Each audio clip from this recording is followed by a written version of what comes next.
Tetapi Allah Subhanahu wa ta'ala menyuruh para hamba-hambanya yang beriman untuk bersalawat kepada Nabi Allah, dan para malaikatnya bersalawat kepada Nabi.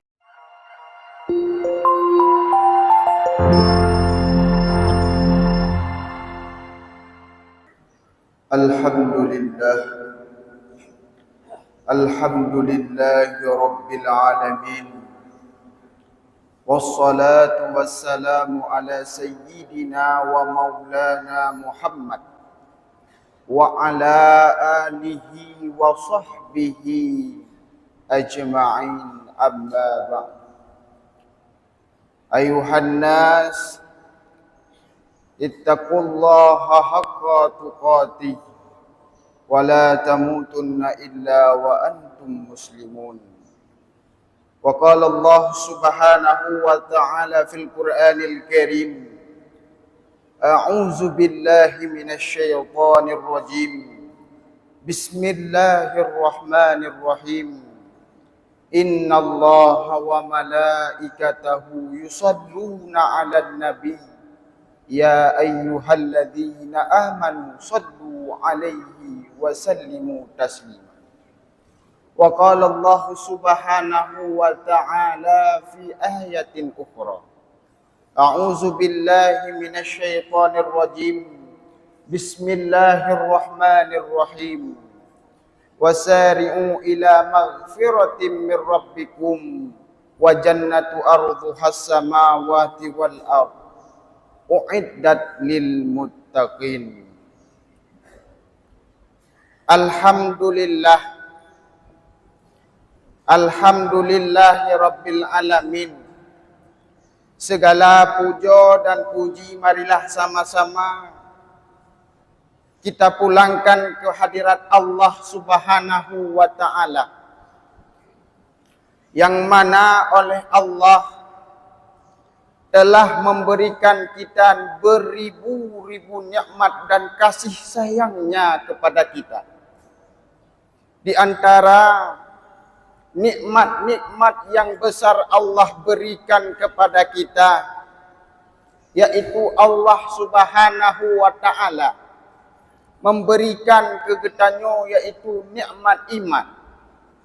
Dan juga Allah Subhanahu wa ta'ala memberikan kita kegetanyo, yaitu nikmat Islam.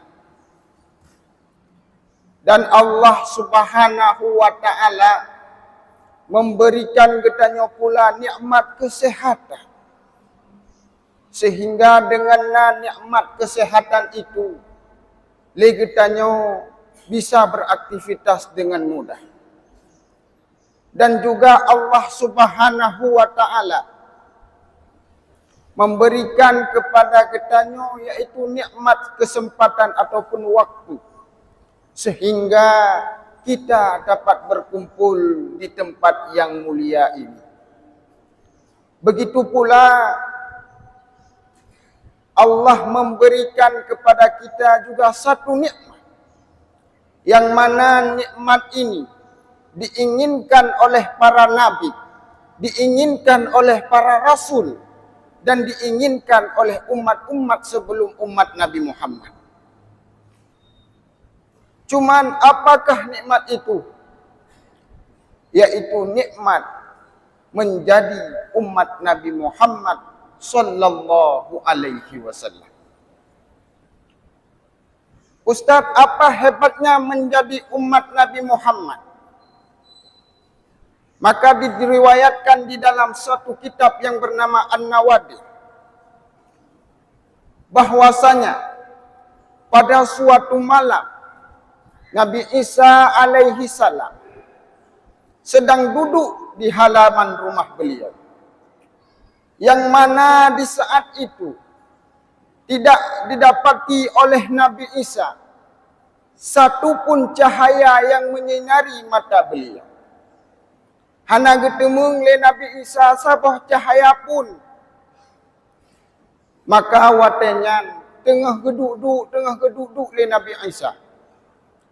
Tiba-tiba terpancarlah sebuah cahaya yang sangat terang di sebuah bukit yang tinggi. Maka Nabi Isa penasaran dengan cahaya tersebut. Maka saking penasarannya Nabi Isa alaihi salam, beliau mendekati cahaya tersebut. Manakala Nabi Isa alaihi salam sudah mendekati cahaya itu, beliau dapati yang bercahaya itu adalah sebuah batu yang sangat besar.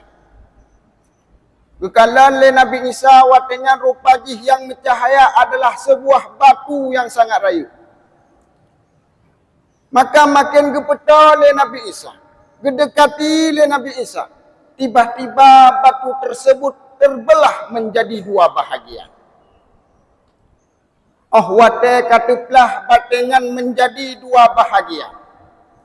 Maka didapatilah pada saat itu oleh Nabi Isa akan seorang hamba Allah yang sudah tua, yang di tangan kirinya memegang tongkat, yang di tangan kanannya memegang buah anggur.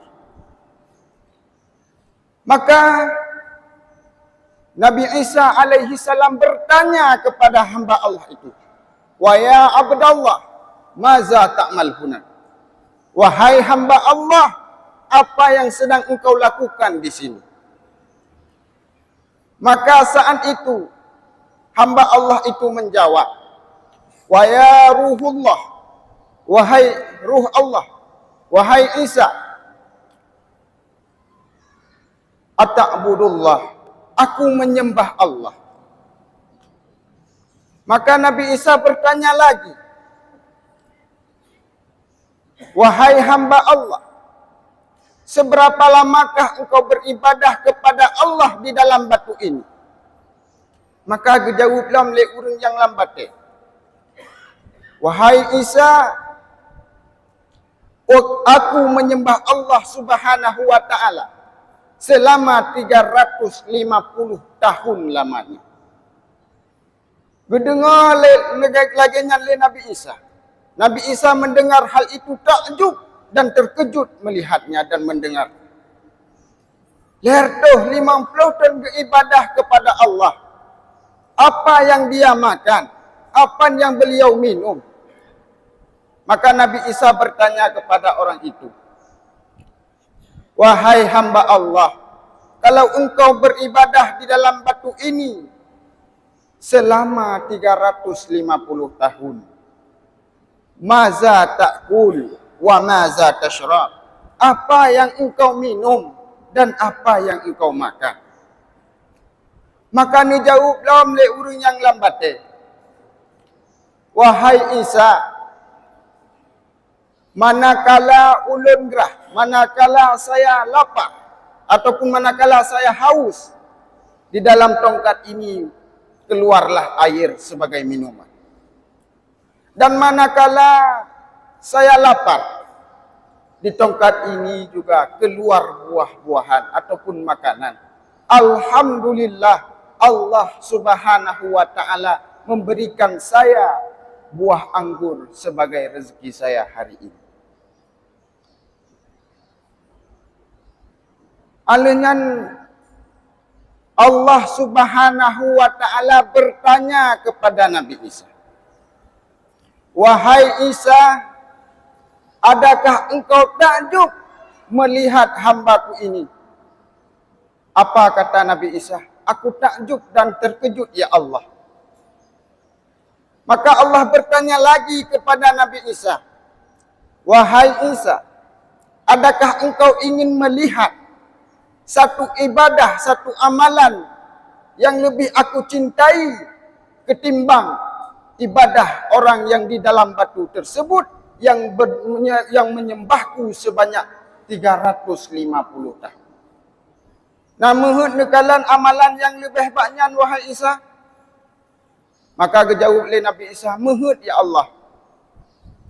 Maka Allah Subhanahu wa ta'ala berkata kepada Nabi Isa, "Wahai Isa, ketahuilah olehmu, ibadah umat Nabi Muhammad Sembahyang di malam nisfu Sya'ban 2 rakaat.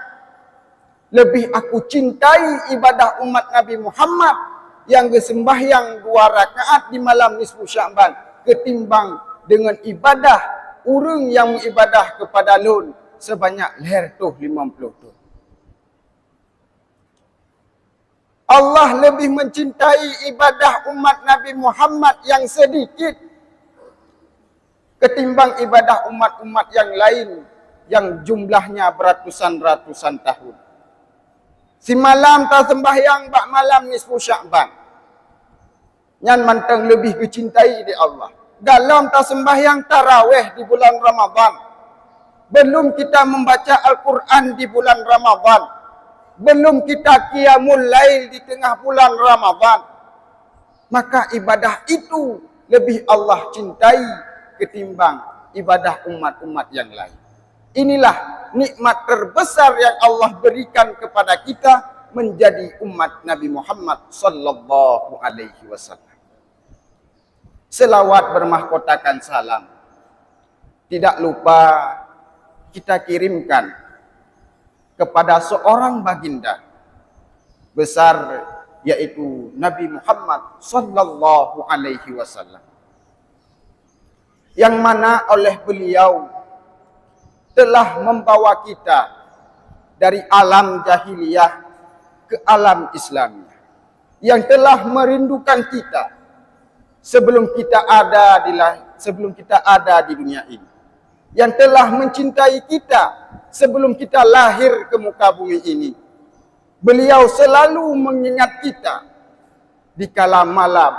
Beliau bersujud kepada Allah. Beliau berdoa untuk kita padahal kita belum lahir ke muka bumi ini. Tetapi beliau mencintai kita terlebih dahulu. Begitu pula dengan al dan sahabat beliau sekalian.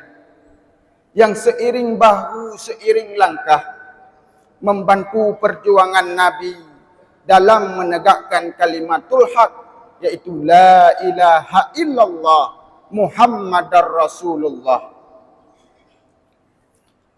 Kata ta'zim keikraman kepada alim ulama, ulama mutaqaddimin dan ulama yang mutaakhirin dan muktabar di sisi Allah Subhanahu wa taala. Selanjutnya kata-kata ta'zim keikraman khatib kepada Abi Imam Syi, kepada pengurus besar Masjid Al-Hikmah dan kepada seluruh kaum muslimin dan muslimat, kaum muslimin yang hadir pada sidang jamaah Jumat pada hari yang berbahagia ini. Tujuan dan maksud saya berdiri bukanlah untuk menggurui, tetapi tujuan saya berdiri di hadapan Anda sekalian adalah ibarat seorang anak kecil yang sedang menasihati seorang anak kecil yang sedang mengingatkan Imam Ahmad bin Hanbal. Diriwayatkan bahwasanya pada suatu hari Imam Ahmad bin Hanbal berjalan di kalangan anak kecil. Beliau berkata kepada seorang anak kecil, "Wahai anak kecil, hati-hatilah kamu, jangan sampai kamu jatuh ke lubang itu." Maka anak kecil itu menjawab, "Begitu pula dengan engkau, wahai Imam Ahmad bin Hanbal, berhati-hatilah engkau dalam memfatwakan hukum, takutnya nanti engkau masuk ke dalam neraka Allah." Jadi makna saya berdiri di sini adalah seperti anak kecil itu saling mengingatkan antara satu dan yang lain. Ma'asyiral muslimin rahimakumullah. Allah Subhanahu wa taala berfirman di dalam Al-Qur'an.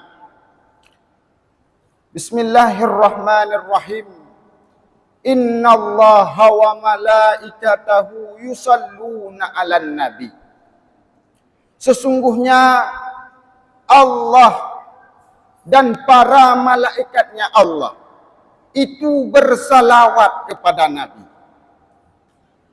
Ya ayyuhalladzina amanu, hai orang-orang yang beriman, sallu, bersalawatlah kamu alaihi kepadanya Nabi. Ma'asyiral muslimin rahimakumullah.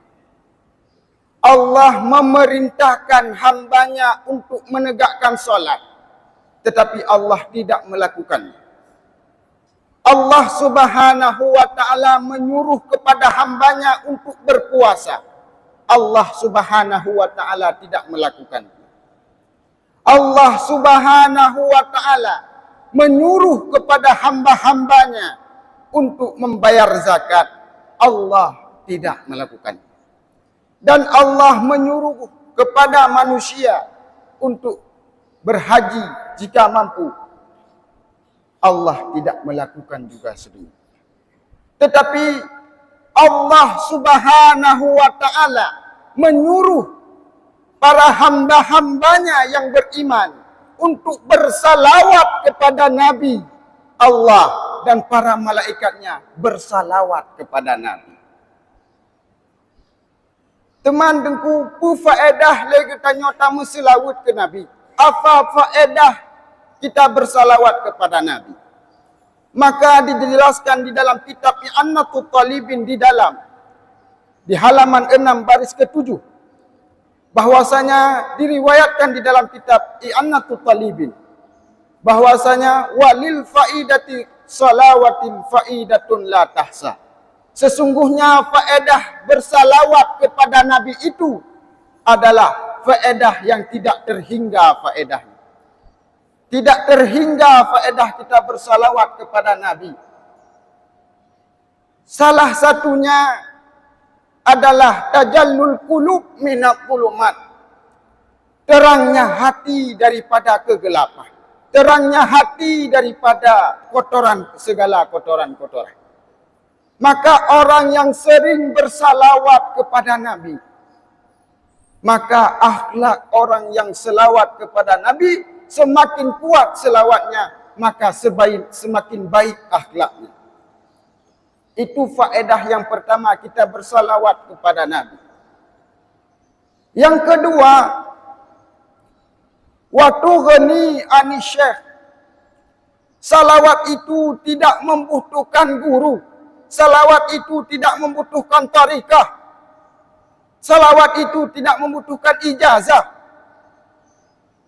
Karena salawat itu diriwayatkan oleh Mufti Mesir menjadi guru bagi orang yang tidak mempunyai guru. Itu adalah faedah yang kedua daripada kita bersalawat kepada Nabi. Dan pula salawat itu menjadi watakunu sababan lil wusul. Salawat itu adalah sebab yang menjadikan kita sampai kepada Allah Subhanahu wa taala. Selanjutnya, faedah kita bersalawat adalah waktu kasirul rezeki. Salawat itu memperbanyak rezeki. Maka banyak cerita-cerita yang kita dengarkan bahwasanya ada hamba Allah yang sedang mengalami kemuzaratan. Beliau bersalawat kepada Nabi, maka segala urusannya Allah Subhanahu wa taala akan menyelesaikannya. Dan ada yang lebih hebat lagi. Apa itu faedah salawat? Wa man aksara salawat. Barang siapa yang memperbanyak bersalawat kepada Nabi Muhammad sallallahu alaihi wasallam, maka haramallahu jasadahu 'alan niran. Maka Allah akan mengharamkan jasad orang-orang itu. Orang yang bersalawat itu jasadnya diharamkan oleh Allah untuk tersentuh oleh api neraka. Maka ma'asyiral muslimin rahimakumullah, maka jangan lupa kita selalu bersalawat kepada Nabi. Nabi mengingat kita setiap malamnya. Karena diriwayatkan dalam satu riwayat bahwasanya Nabi setiap malam, di tengah malam bersujud kepada Allah. Para sahabat takjub melihat Nabi. Para sahabat khawatir melihat Nabi. Karena Nabi sujud kepada Allah sampai basah sajadah beliau. Maka para sahabat bertanya kepada Rasulullah, "Ya Rasulullah, Mengapa engkau sujud lama sekali dan engkau menangis di dalam sujudmu? Rupanya Rasulullah sallallahu alaihi wasallam beliau berdoa dengan satu doa, yaitu dengan doa Nabi Isa. In tu'adzibuhum fa innahum ibaduka wa in taghfir lahum fa innaka ghafurur rahim. Ya Allah, jikalau engkau mengazab hamba-hambamu, sesungguhnya mereka adalah hamba-hambamu, ya Allah. Dan jikalau engkau mengampuni umatku, ya Allah, sesungguhnya engkau adalah yang maha pengampun lagi maha penyayang. Maka Nabi selalu mengingat kita, maka kita jangan lupa untuk selalu mengingat Nabi dengan cara bersalawat kepada Nabi Muhammad sallallahu alaihi wasallam. Ma'asyiral muslimin rahimakumullah. Maka dengan datangnya bulan Ramadan ini, kita tingkatkan ibadah kita dan kita tingkatkan salawat kita dan membaca Al-Quran kita pada bulan yang sangat mulia ini. Ini adalah kesempatan yang Allah berikan pula kepada kita, maka harus kita manfaatkan dengan semaksimal mungkin supaya kita bisa mencapai ridha Allah Subhanahu wa taala. Maka sama-sama kita masuk di dalam dua rukun al-khutbah. Bila ada kesalahan tolong ditegur supaya sah Jumat kita pada Jumat yang berbahagia ini.